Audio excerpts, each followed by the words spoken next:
नमस्कार, मैं हूं स्मिता रिशाल और आपकी कमाई बढ़ाने वाला पर्सनल फाइनेंस का हमारा ये खास शो योर मनी लेकर हम फिर से हाजिर हैं।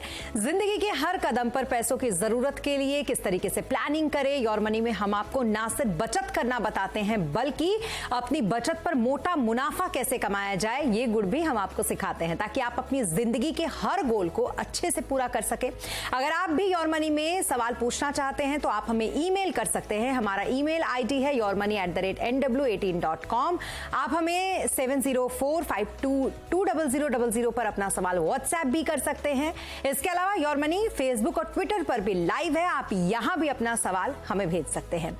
तो योर मनी में सवाल जवाब का सिलसिला हम आगे बढ़ाएंगे, लेकिन उससे पहले आज हमारे साथ है मनी मंत्रा के फाउंडर विरल भट्ट। बहुत शुक्रिया विरल हमारे साथ जुड़ने के लिए।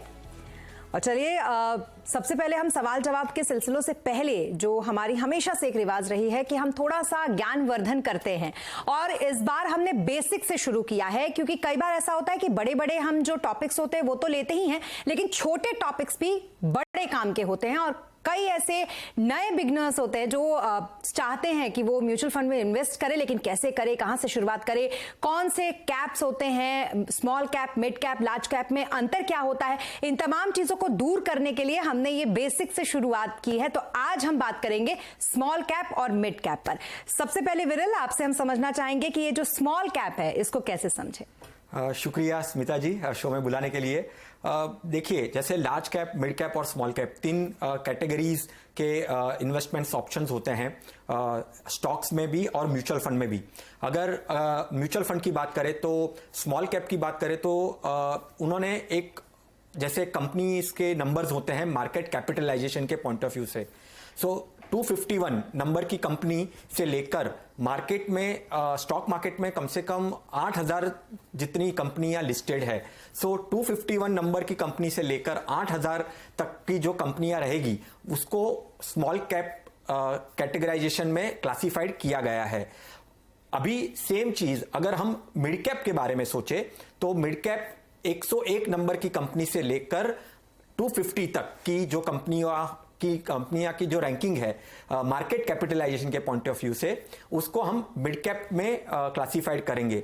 सो मिड कैप यानी जो 101 नंबर की कंपनी से लेकर 250 mid size company, market capitalisation large जितना नहीं बट मिड साइज कंपनी जितना होता है। और सिमिलरली स्मॉल कैप यानी जिनका ग्रोथ अब तक इतना नहीं हुआ है, पोटेंशियल ग्रोथ है, जो कंपनी मिड कैप में आती है, यानी जिनका लार्ज कैप यानी जो बड़ी ब्लू चिप कंपनी नहीं है, बड़ी कंपनी नहीं बनी है, बट वो बड़ी कंपनी आगे जाकर बन सकती है, उसको हम मिड कैप में क्लासिफाइड करेंगे जी। लेकिन स्मॉल कैप को लेकर यहाँ पर एक सवाल मेरे मन में भी रहता है हमेशा, मुझे लगता है बहुत सारे दर्शकों के मन में ये सवाल रहता होगा विरल, कि हमेशा हम सुनते हैं कि रिस्क फैक्टर जो है वो इसमें ज्यादा है स्मॉल कैप में लार्ज कैप के मुकाबले या मिड कैप के मुकाबले। ये रिस्क फैक्टर की बात जरा बताइएगा। स्मिता जी देखिए, रिस्क फैक्टर की जब बात करते हैं तो तीनों जो कैपिटलाइजेशन है लार्ज, मिड और स्मॉल, तीनों एक दूसरे के पूरक है। अभी वो पूरक कैसे हैं? जैसे लार्ज कैप में जब मैं निवेश करता हूं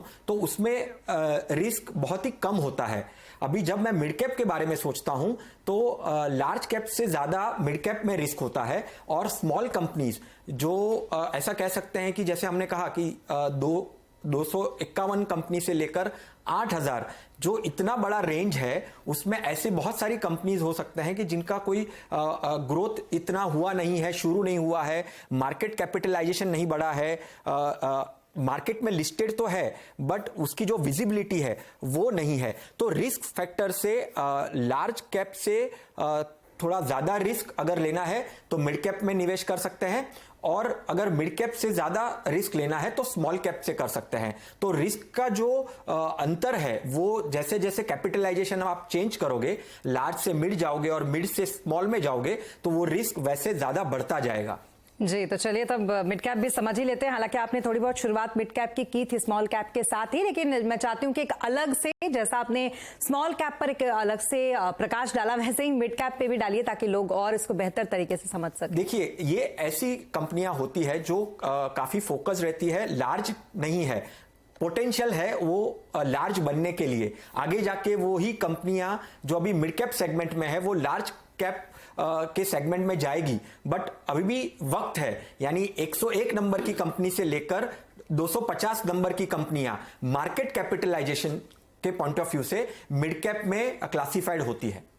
जी, अब एक आखिरी सवाल मेरा आपसे ये है विरल, जो मुझे लगता है बहुत सारे लोग जो पोर्टफोलियो बनाते होंगे उनके लिए ये बहुत सहायक होगा और हर कोई सोचता भी होगा इसको लेके कि एलोकेशन कैसे रखें। आप लोग अक्सर एक अनुपात बताते हैं एलोकेशन का कि मिड का और स्मॉल का और लार्ज का ये एलोकेशन होना चाहिए, तो परफेक्ट एलोकेशन क्या होना चाहिए? देखिए स्मिता जी, कोई परफेक्ट एलोकेशन जैसा नहीं होता है, क्योंकि सभी के अपने अपने टाइम होराइजन होते हैं, कौन से कितने समय तक उनको निवेश करना है, उनके फाइनेंशियल गोल क्या है। पर मैं एक यहाँ पे एक अगर आपने जो क्वेश्चन किया उसको आसानी से अगर मुझे आंसर देना है और दर्शकों को समझाना है तो मैं ये कहूंगा कि आपका टेन्योर, टाइम इन्वेस्टमेंट टेन्योर अगर 5 साल तक का है तो आप लार्ज कैप में रहिए। जब भी आपका टाइम टेन्योर, आप कब तक आपको निवेश करना है, वो अगर 5 साल से ज्यादा बनता है तो 5 साल से 10 साल के बीच में मैं मिड कैप को सजेस्ट करूंगा।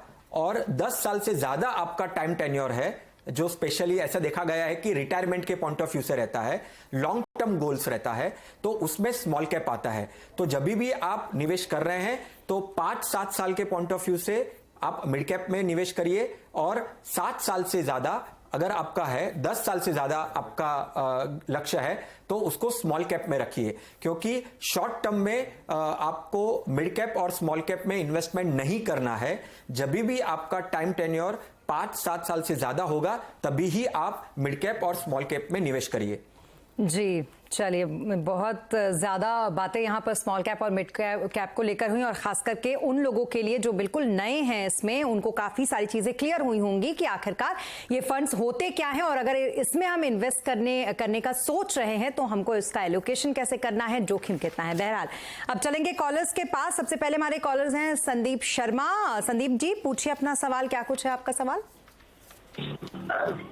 मैं 4 म्यूचुअल फंड में इन्वेस्टेड हूँ, जिस मेरी SIP 3,800 रुपए पर मंथ की है अभी जी। इसमें मैंने अप्रोक्स 1,14,000 रुपए इन्वेस्ट किया हो, जिसका मेरा पोर्टफोलियो 1,43,900 रुपए हो गया है। तो मैं ये पूछना चाह रहा था, मेरे को 1 करोड़ का कॉर्पस के लिए कितना इन्वेस्टमेंट करना पड़ेगा? मेरा जो टाइम ओरिजिन है वो लगभग 10 से 12 साल है। जी, ठीक है। तो संदीप जी का सवाल आपने सुना और साथ ही इनका पोर्टफोलियो मैं आपको बता देती हूँ। निपॉन इंडिया लार्ज कैप में ये 1200 का एलोकेशन है इनका। एक्सिस ब्लू चिप फंड है इनके पास, कोटक मल्टी कैप फंड है, पारंपरिक फ्लेक्सी कैप फंड है। 700, 700 और 1200 के एलोकेशन के साथ विरल क्या कुछ सलाह रहेगी आपको इनकी? संदीप जी को सलाह ये रहेगी कि उनकी SIP अभी 3,800 रुपए की है। करीबन उन्होंने कुछ 1.5 लाख के आसपास की राशि जमा कर ली है। उनका जो टारगेट है वो 1 करोड़ का है, 1 करोड़ वो चाहते हैं 10-12 सालों में। तो पहले तो मैं ये कहूंगा कि ये जो निवेश कर रहे हैं 3,800 से, वो करीबन 13 लाख जमा कर पाएंगे 10 सालों में और 17 लाख के आसपास जमा कर पाएंगे 12 सालों में, अगर मैं यहां से 12% का भी अनुमान लगा दूं तो, क्योंकि पास्ट में आया है, डेफिनेटली फ्यूचर में गारंटेड तो नहीं है, बट अगर 12% का अनुमान लेकर भी चलूं तो वो 13 लाख और 17 लाख बना पाएंगे, यानी वो टारगेट तो हासिल नहीं कर पाएंगे। तो टारगेट अगर हासिल करना है तो कम से कम उनको 45,000 रुपीस की SIP करनी होगी ओवरऑल, यानी जो अभी 3,800 की SIP कर रहे हैं वो उनको काफी हद तक बढ़ानी पड़ेगी, तो ही वो 10-12 सालों में वो 1 करोड़ रुपए जमा कर पाएंगे। और एक सलाह मैं देना चाहूंगा स्मिता जी यहाँ पे उनको कि एक लार्ज कैप फंड अगर अभी उनका टेन्योर है यहाँ से 10 से 12 साल, और हमने शुरू में लिया भी कि मिड कैप और स्मॉल कैप में अगर हमको निवेश करना है तो एटलीस्ट हमको 10-12 साल का अगर टाइम होराइजन रहेगा। उनका टाइम होराइजन 10-12 साल है, बट अगर पोर्टफोलियो को देखें तो एक लार्ज कैप फंड को कम कर स्मॉल कैप फंड को वो ये चुनाव कर सकते हैं, उनको पोर्टफोलियो में शामिल कर सकते हैं। जी, तो संदीप जी, आपको अगर आगे चाहिए अपना टारगेट हासिल आपको करना है तो SIP तो बढ़ानी पड़ेगी, आपको 45,000 तक SIP करना पड़ेगा। आप अपने हिसाब से आप अपने इस SIP को बढ़ाइए, धीरे धीरे टॉप अप करते रहिए और एक दिन आप अपने इस गोल को अचीव कर लेंगे। और साथ ही जैसा कि बताया विरल ने कि आप स्मॉल कैप में इन्वेस्टमेंट करिए, टाटा स्मॉल कैप फंड, ये उनके सजेशंस हैं आपके लिए। बहरहाल आगे बढ़ेंगे। दूसरे कॉलर हमारे साथ फिर से जुड़ चुके हैं, नोएल इस वक्त हमारे साथ है। नोएल, बताइए क्या कुछ सवाल है आपका? हाँ मैम, देखिए मैं अभी रिसेंटली म्यूचुअल फंड में इन्वेस्ट करना स्टार्ट किया हूँ। तो 10,000 ELSS में मैंने स्टार्ट किया कि उसमें टैक्स सेवर का बेनिफिट मिलता है। तो 5,000 पराग पारिक और 5,000 क्वांट टैक्स सेवर में, और मैंने और 5,000 ऐड किया है क्वांट फ्लेक्सी कैप में। तो मुझे और 10,000 इन्वेस्ट करना है। तो मुझे मालूम नहीं है कि कौन सा फंड में करना है, मिड कैप में या स्मॉल कैप में। तो मेरा टारगेट है 3 करोड़ इन 20 ईयर्स। ओके, चलिए, आपको नहीं मालूम है इसीलिए विरल यहाँ पर हैं आपको बताने के लिए। विरल, इनका जो सवाल है और बड़ा सीधा सिंपल सा, इन्होंने अभी अभी शुरुआत की है, इन्होंने लिखा भी है अपने क्वेरी में कि इन्होंने अभी अभी शुरुआत की है 15,000 से, लेकिन आप देखेंगे तो बहुत ही स्मार्टली पिक किया है इन्होंने अपने फंड्स को।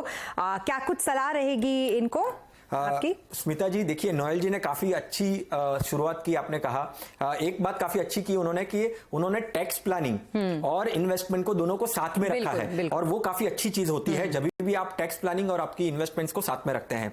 हालांकि जो भी टैक्स सेवर फंड्स होते हैं वो काफी फ्लेक्सी कैप नेचर के होते हैं, उसमें लार्ज, मिड और स्मॉल तीनों कैटेगराइजेशन का होता है, और लार्ज कैप का जो झुकाव है वो ज्यादा रहता है। उनके क्वेश्चंस की अगर मैं बात करें तो 3 करोड़ का टारगेट रखा है उन्होंने 20 साल में। अभी 15,000 से शुरू किया है, 10,000 एडिशनल कर सकते हैं।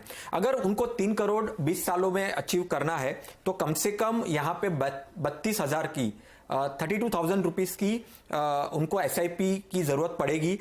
12% अनुमान लगाए तो ही वो 3 करोड़ अचीव कर पाएंगे 20 सालों में। सो हो सके तो अभी जैसे उन्होंने कहा कि उनकी शुरुआत काफी अच्छी है, थोड़े थोड़े साल में अगर उनकी तनख्वाह बढ़ती है तो टॉप अप SIP की सलाह यहां पे होगी।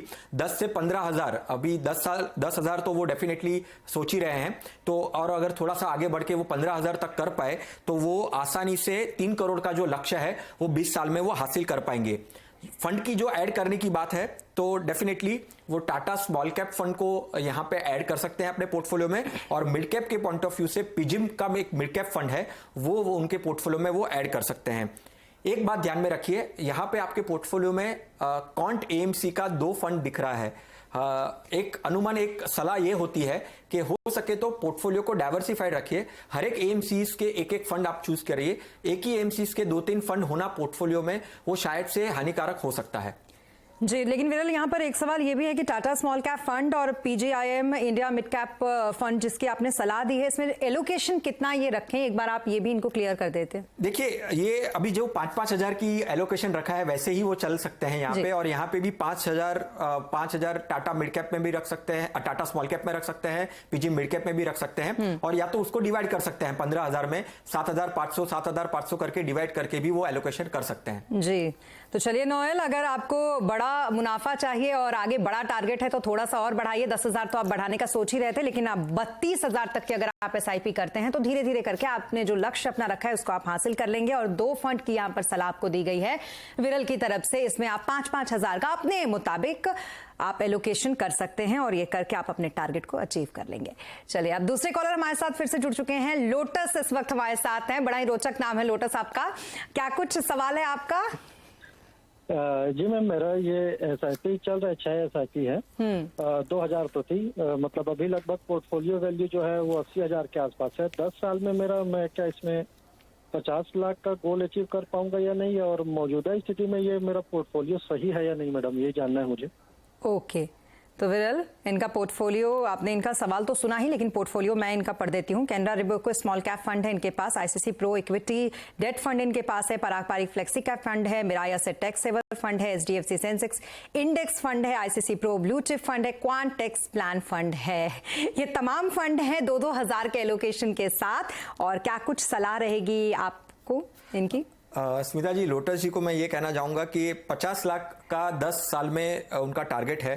अभी SIP 14,000 की चल रही है, तो अगर हम देखें तो टारगेट वाइज अगर मैं 12% का भी अनुमान यहां से लगा दूं, नो डाउट अगर हम पास्ट परफॉर्मेंस देखें तो ऐसे बहुत सारे फंड्स हैं जिन्होंने 14%, 16%, 18%, स्मॉल कैप फंड्स ने तो 20% तक का भी रिटर्न्स दिया हुआ है अगर आप 10, 15 साल, 20 साल तक रखते हैं तो मैं 12% का भी अनुमान यहां से लगा के जाऊं तो भी 33 लाख ही वो जुटा पाएंगे। SIP अगर हो सके तो 20-22 हजार के SIP तक पहुंचिए कुछ सालों के अंदर, तो आसानी से वो अपना लक्ष्य हासिल कर पाएंगे। दूसरी बात, पोर्टफोलियो में हमेशा ये भी एक राय होती है कि flexi cap, multi cap, mid and small cap, ये सारे कॉम्बिनेशंस के फंड्स को आप ट्राई कर सकते हैं और रख सकते हैं हो सके, क्योंकि देखो उनके पोर्टफोलियो में मैंने देखा कि एक इंडेक्स फंड आ गया है, राइट, तो थोड़ा सा एक कंजर्वेटिव हो जाता है और थोड़ा सा एक्टिव फंड मैनेजमेंट नहीं होता है।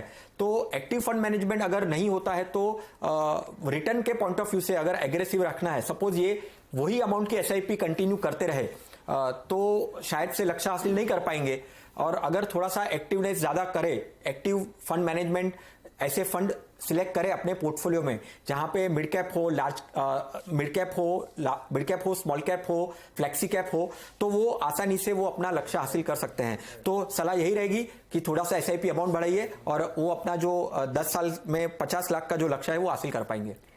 जी, तो ये सलाह रहेगी लोटस जी आपको, और बड़ा ही रोचक आपका नाम है, एक बार फिर से कहना पड़ेगा कि अपनी एसआईपी को बढ़ाइए। तो जो आपका टारगेट हालांकि बहुत ज्यादा तो नहीं है 50 लाख, लेकिन जरूरत फिर भी है एसआईपी को बढ़ाने की है। जो 14,000 अभी आप करते हैं उसको बढ़ाकर अगर आप 22,000 कर देते हैं तो बड़े ही आराम से 10 साल के अंदर अंदर आप अपना टारगेट अचीव कर लेंगे। तो चलिए, इसी के साथ वक्त हो गया एक छोटे से ब्रेक का। विरल, तो यहाँ पर रुकेंगे एक छोटे से ब्रेक के लिए, लेकिन ब्रेक के बाद भी सवाल जवाब का ये सिलसिला योर मनी में जारी रहेगा।